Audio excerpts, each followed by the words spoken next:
네, 안녕하십니까. 예, 반갑습니다. 예.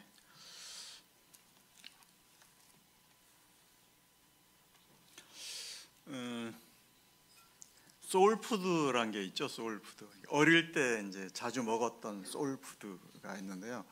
저는 이제 아주 시골에 살아가지고 바다 생물이 살아서 오기가 불가능한 지역에 살았습니다. 그래서 항상 자반 고등어가 왔어요. 절여서 왔고, 그리고 또 한 가지 온 게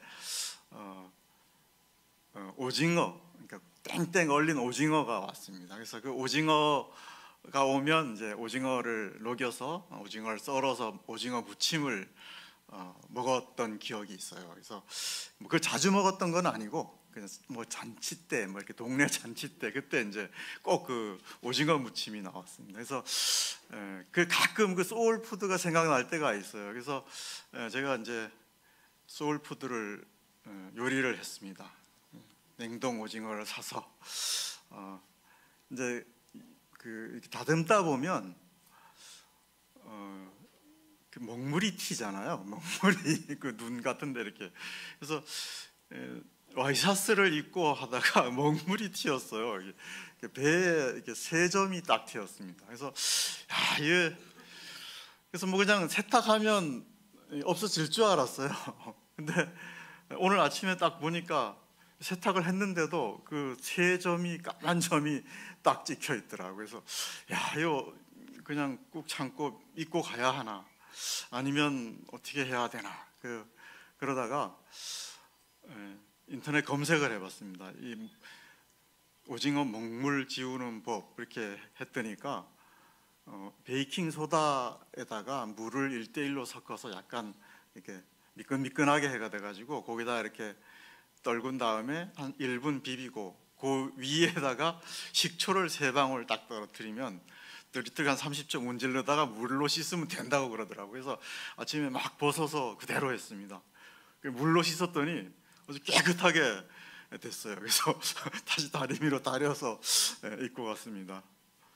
예.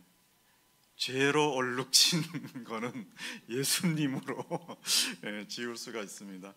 그 로마서 이제 계속 교재에 왔는데요. 딱 3구절 남았습니다. 로마서 16장 25, 26, 27절 말씀 이제 오늘 교재하고 마치도록, 로마서는 마치도록 하면 될 것 같은데요.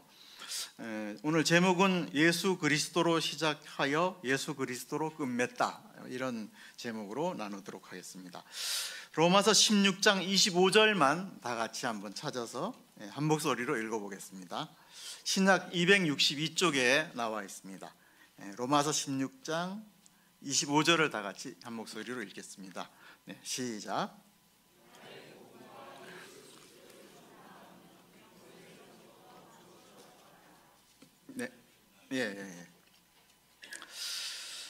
바울은 로마서를 시작하면서 이제 복음을 또 소개를 했죠. 1장 2, 3, 4절에. 그리고 이제 끝내면서 다시 복음에 대해서 강조를 하고 있습니다. 오늘 본문은 짧지만 딱 3가지로 나눌 수가 있습니다. 첫째는 복음이란 무엇인가를 정의를 합니다. 그리고 두 번째는 복음이 어디서 왔는가, 복음의 출처와 복음이 전달된 과정을 말씀을 하고 있고요. 그리고 마지막 3번째는 복음의 결과, 복음의 효과가 어떤 것인가, 이렇게 증거를 하면서 로마서를 마무리를 하고 있습니다. 그러면 첫째 주제에 대해서 한번 알아보겠습니다. 첫째 주제는요, 나의 복음과 예수 그리스도입니다. 방금 읽은 25절 상반절을 보면요, 나의 복음과 예수 그리스도, 이렇게 이제 정의를 하고 있죠. 그 원어에 보면 그 나의 복음과 예수 그리스도 사이에 카이라는 접속사가 있다고 합니다. 우리 여기에는 없는데 이 카이라는 접속사의 뜻이 또한, 그리고 또한 마찬가지, 이런 뜻이랍니다. 그러니까 본문에 카이를 넣어서 읽어보면 나의 복음은 곧 예수 그리스도다, 이렇게 정의를 하고 있는 거죠. 그래서 이제 사도 바울은 독특하게 나의 복음이라고 표현을 하고 있습니다. 나의 복음. 그래서 그 나의 복음의 그 느낌을 잘 주는 말씀이 창세기에 있습니다. 창세기에 보면 아담에게 하와를 이제 하나님 만들어서 이끌어 가잖아요. 근데 하와를 보자마자 고백이 뭡니까? 나의 뼈 중에 뼈요, 나의 살 중에 살이라, 이렇게 고백을 하고 있죠. 그러니까 하와는 내 분신과 같아, 이런 어떤 고백이지 않습니까? 그런 뜻이랍니다. 나의 복음이 아주 이런 어떤 친밀감 있는 그런 표현이고, 또 우리 자식과 부모 간에도 분신과 같아 그러잖아요. 그래서 자식이 아프면 실제 내가 아프잖아요. 그런 어떤 그런 표현이 나의 복음 속에 이제 들어갔다고 할 수가 있습니다. 그래서 나의 복음이라고 하면 사도 바울의 어떤 개인적인 경험도 들어가 있다고 볼 수가 있죠. 그래서 우리가 잘 알듯이 사도 바울은 정말 악질 기독교 박해자였잖아요. 그래서 보통 유대인들은 아이하고 여인들은 보호를 하는 그런 어떤 성향이 있는데, 사도 바울은 예수님을 만나기 전에는 여인들까지 외국에 다메섹 그 도상까지 가서 여인들까지 잡아다가 이렇게 넘기는 그런 어떤 행동을 했고요. 스테반 집사가 돌에 맞아 죽는 걸 이렇게 주도했던 그런 사람이었는데, 그 다메섹 도상에서 예수님께서 이제 만나 주셨죠. 그래서 사울아 사울아 내가 어찌하여 나를 박해하느냐, 이렇게 예수님이 이제 찾아주셨고, 그 찾아주신 나의 경험을 이 바탕에 깔린 고백이 오늘 나의 복음은 예수 그리스도다, 이런 고백이라고 할 수가 있습니다. 그래서 우리 모두도 각자 개인적인 나의 복음이 있는 거죠. 만난 상황은 다 다르니까. 두 번째 주제로 넘어가겠습니다. 두 번째 주제는요, 감추었다가 나타난 복음, 계시된 복음입니다.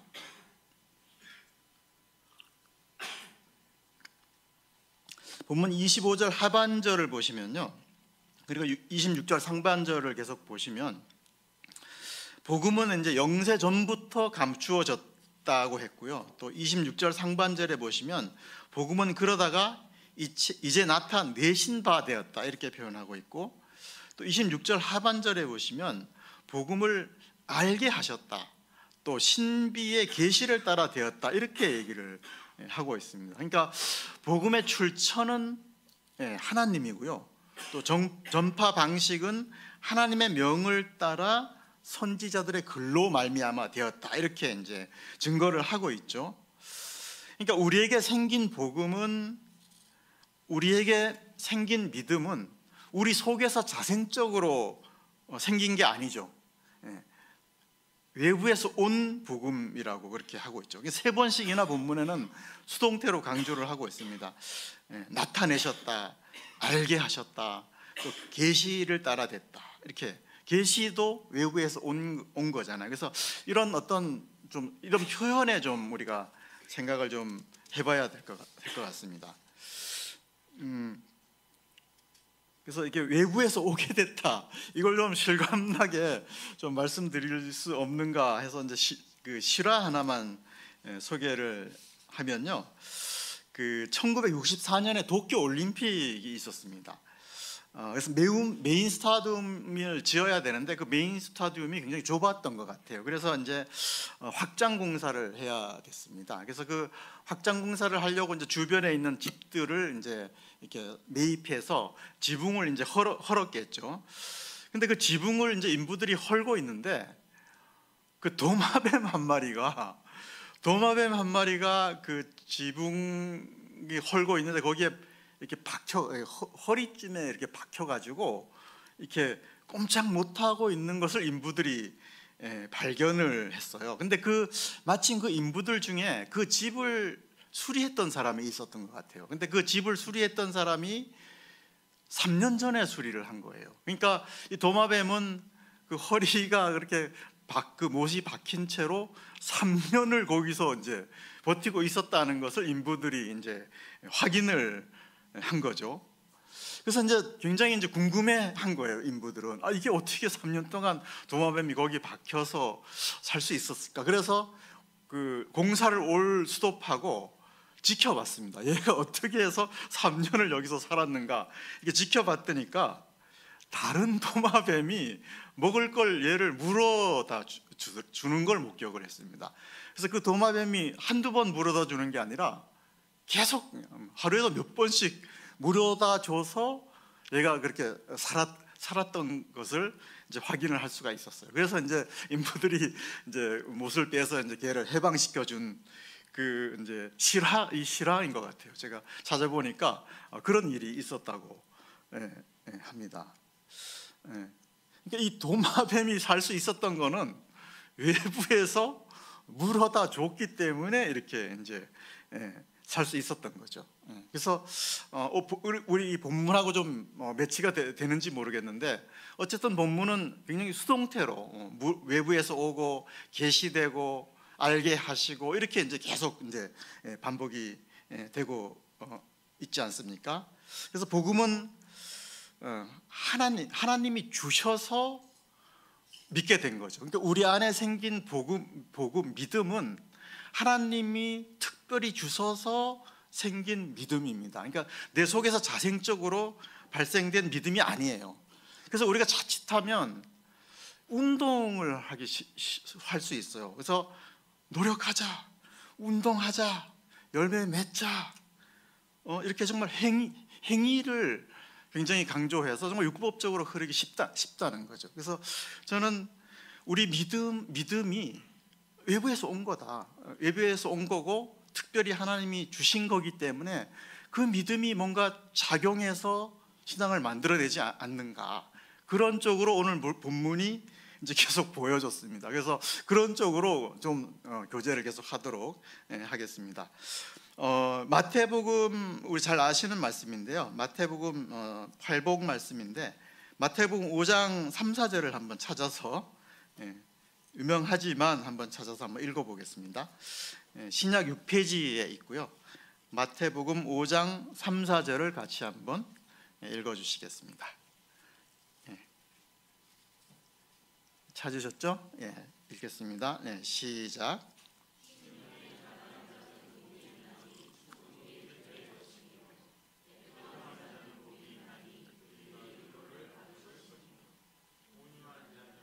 거기까지만 읽겠습니다.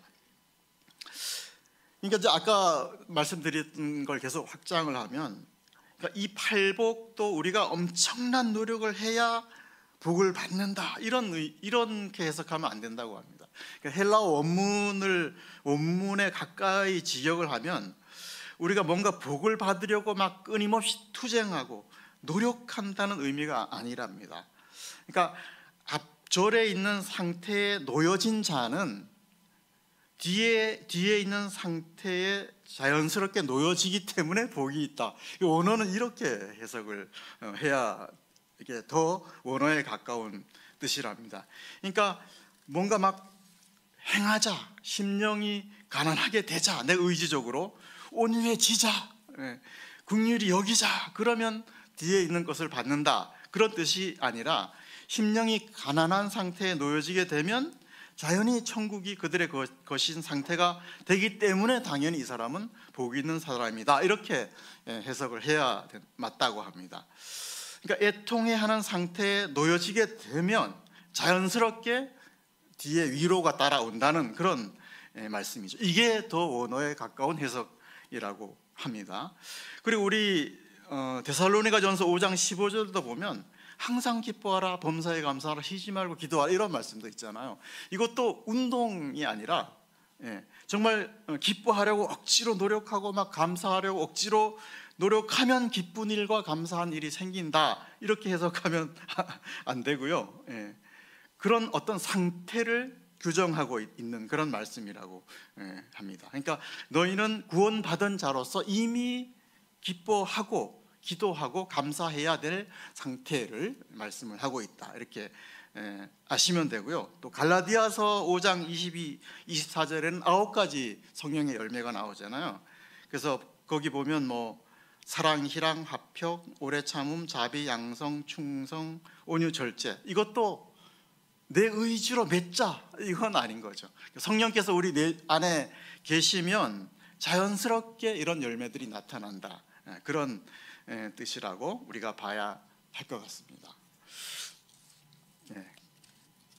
그 다음에 이제 세 번째 주제는요, 복음의 결과, 효과인데요. 복음의 결과는 이제 본문에 보시면 믿어 순종케 하고 견고하게 했다, 이렇게 말씀을 하고 있습니다. 다시 본문에 돌아와서 26절을 다 같이 한번 읽어보겠습니다. 다시 로마서 16장 26절, 시작.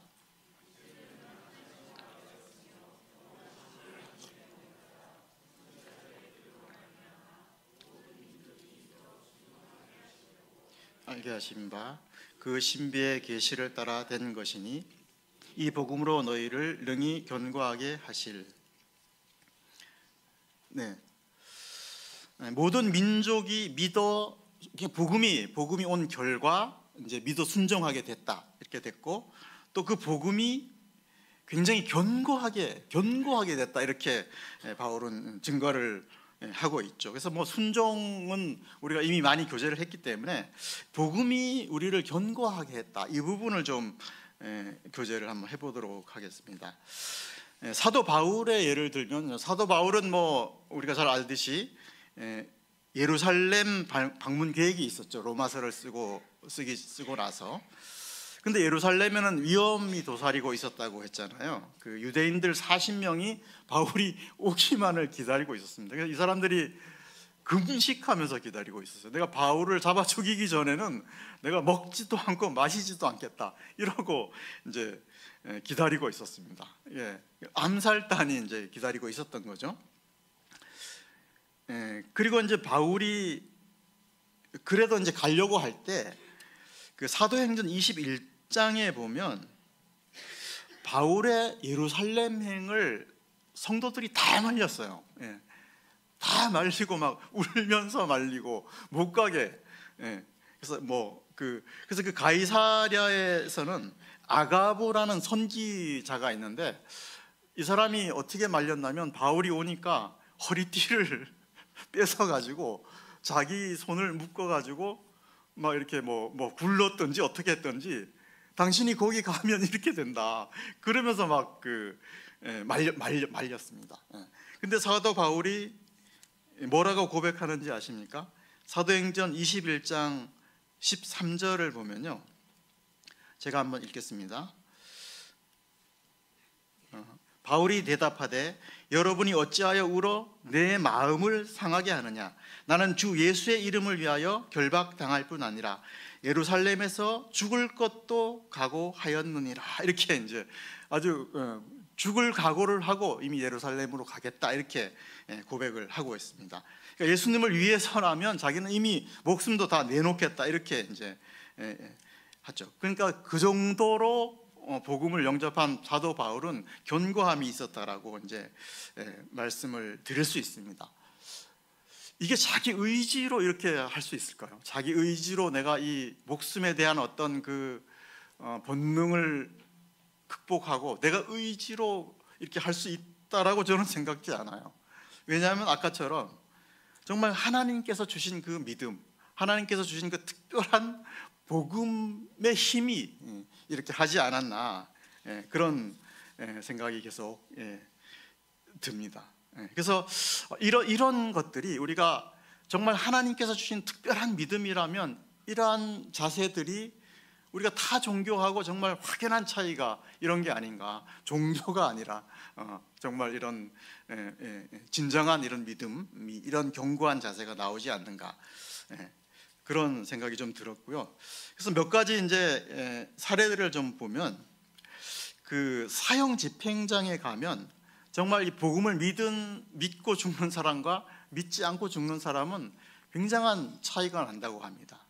그래서 복음을 물론 이제 살인죄를 졌거나 그렇게 그래서 사형 집행을 하지만 복음을 영접한 사람은 내가 진작 예수님을 믿었더라면 이런 어떤 인생을 살지 않았을 텐데 하면서 아주 조용히 기도하면서 이제 사형장으로 가는데, 그렇지 않은 자기 주먹을 믿고 산 사람은 막 고래고래 소리치면서 이놈들 너희가 나를 죽여, 막 그냥 그 원망하고 불평하고 막 고래고래 자기를 죽이는 그 집행관들에게 막 소리 지르고 막 그러면서 이제 사형장으로 사라진다고 합니다. 그러니까 이 복음이 죽음 앞에서는 이제 확연한 어떤 이 차이를 보일 수가 있는 거죠.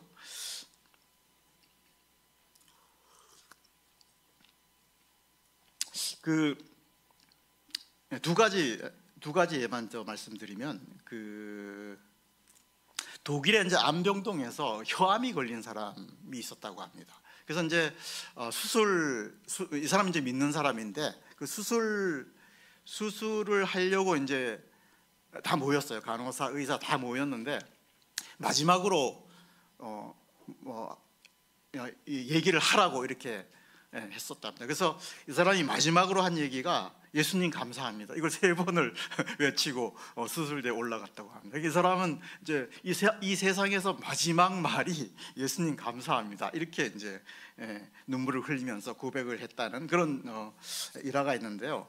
또 다른 한 사람을 소개하면요, 그 1980년 3월 프랑스 파리 브리쉐 병원에 아주 세계적으로 유명한 사람이 입원을 했습니다. 이름은 나중에 얘기할게요. 이 사람이 폐수종으로 이제 들어왔습니다. 한 달밖에 못 사는 병이었어요.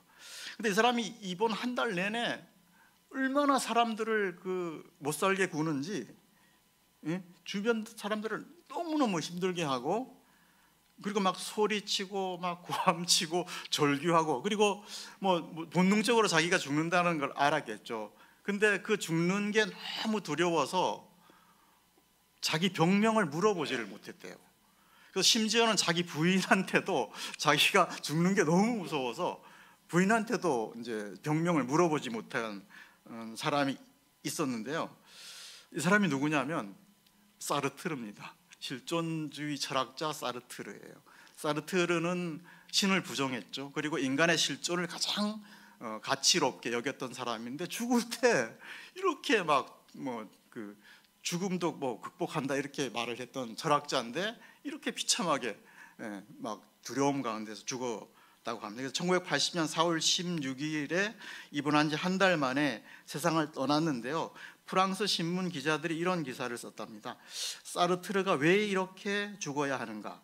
죽음으로부터 자유를 그렇게도 외쳤던 그의 말로가 이렇게 배참했던 이유가 무엇이었는가? 이렇게 그 기사를 실제로 썼다고 합니다. 그래서 정말 복음을 영접한 사람의 이 전후 삶은 완전히 다른 거죠. 얼마나 견고한가를 계속 말씀을 드리고 있는데요. 그래서 이 복음을 영접한 구원받은 자의 유명한 고백 한 가지만 한번 찾아서 읽겠습니다. 하박국 선지자의 고백인데요. 요거는 한번 하여간 유명한 말씀이지만 한번 찾아서 읽겠습니다. 하박국 3장 17, 18절을 다 같이 한번 읽겠습니다. 거의 외우다 하시는 말씀이죠. 구약 1305쪽에 있습니다. 하박국 3장 17, 18절 두 절을 다 같이 한번 읽겠습니다. 다 찾으셨죠? 시작.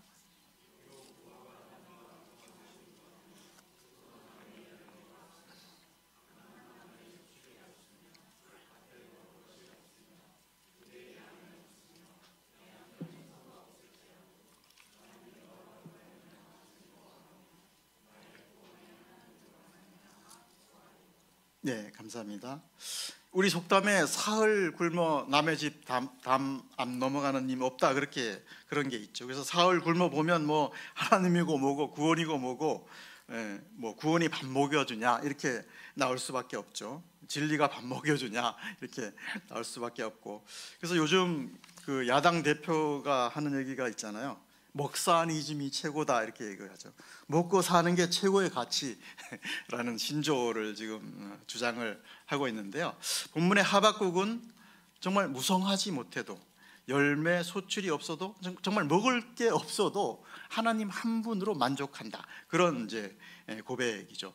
세상에 다양한 필요가 충족되지 못해도 하나님 한 분으로 만족한다는 고백이죠. 하나님과 구원만으로 만족한다, 그런 고백입니다. 그러니까 나의 믿음이 하나님께로부터 온 특별한 믿음이라면 구원 하나만으로도 하게 된다는 거죠. 그래서 앞으로 올 영원한 세상을 얻었기 때문에 설령 이 세상 것들이 결핍이 있더라도 조금도 문제가 되지 않는다, 이렇게.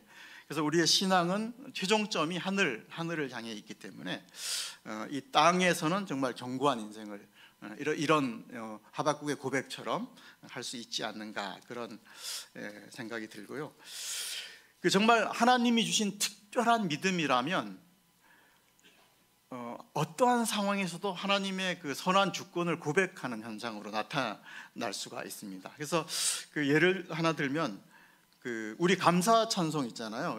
날 구원하신 주 감사, 모든 것 주신 감사, 이렇게 그 감사 찬송에 보면 2절에 보면 이렇게 되어 있습니다. 응답하신 기도 감사, 거절하신 것 감사, 아픔과 기쁨도 감사, 기쁨과 슬픔도 감사, 길가의 장미꽃 감사, 장미꽃 가시 감사, 향기로운 봄철의 감사, 외로운 가을날 감사. 이렇게 저는 이게 장미꽃 가시 감사가 있더라고요. 처음 봤어요. 많이 불러봤지만 이 가사가 이렇게 눈에 들어오더라고요. 외로운 가을날도 감사하자, 이런 구절이 있습니다. 그러니까 우리가 우리의 삶이 정말 만사형통이라면 뭐 하여간 언제든지 땡큐죠. 땡큐인데 정말 그렇지 않을 때, 찬송에서처럼 아픔이 있고 슬픔이 있고 장미꽃 가시가 있고 외로운 가을날의 상황이 와도 결국은 우리가 감사하게 된다는 거죠. 그러니까 하나님이 주신 믿음이 있는, 그 특별한 믿음이 있는 자들은 뭐 하여간 처음에는 뭐 이런 상황이 불평하고 원망이 들더라도 결국은 하나님의 어떤 선한 주권에 감사하는, 인정하는 마음을 갖지 않는가, 그런 자리로 가게 된다는 생각이 좀 들었습니다. 그 다음에 네 번째 주제는요, 예수 그리스도 말미암아라는 주제로 교제를 나누고 정리를 해보겠습니다. 27절을 다 같이 한번 읽겠습니다. 시작.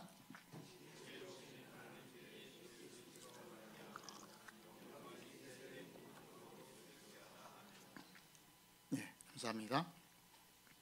본문은 이제 마지막 송령입니다. 뭐 본문 말씀은 어려운 게 없죠.